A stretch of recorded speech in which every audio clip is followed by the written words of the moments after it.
মঙ্গলবার আগরতলা চিলড্রেন্স পার্কে এক অনুষ্ঠানের মাধ্যমে ম্যাঙ্গো ও পাইনাপেল উৎসবের সূচনা হয়। দুদিন ব্যাপী চলবে এই উৎসব।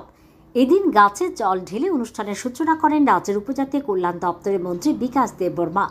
ভলান্টারি হেলথ অ্যাসোসিয়েশন ত্রিপুরার উদ্যোগে ও নাবার্ড ত্রিপুরার সহযোগিতায় এই উৎসবের আয়োজন করা হয়।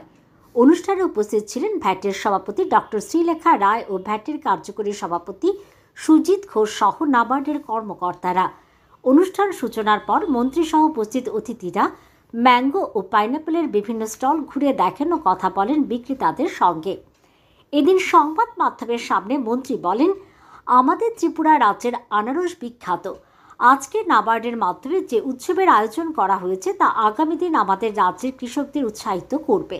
এখনও অনেকে জানেন না আমাদের রাজ্যে এত পরিমাণে আম ও আনারসের ফলন হচ্ছে। আমি দেখে অবাক হয়ে গেছি বলে তিনি জানান। জানেন আমাদের ত্রিপুরা রাজ্যের আনারস বিখ্যাত এবং আজকে যে নাবার্ডের মাধ্যমে আজকে যে আয়োজন করা হচ্ছে যে মেলাটা, এটা আগামী দিন আমাদের এখানের যারা সারা ত্রিপুরা রাজ্যের কৃষকদের উৎসাহিত করবে।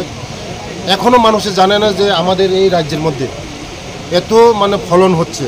আমি তো অবাক লেগে গিয়েছি যে আমার রয়সাবাড়ি দুম্বুর থেকে এসেছে আমার কৃষক ভাইরা।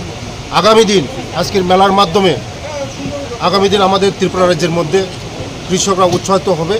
আগামী দিন নাবার্ডরা যেভাবে আমাদেরকে সাহায্য করছে আগামী দিন আরও করবে। ত্রিপুরা রাজ্যের চেহারা চেঞ্জ হয়ে যাবে। আমাদের রাজ্যের সোনার টুকরা মাটি যে কোনো ফলন হয় আমাদের এখানে।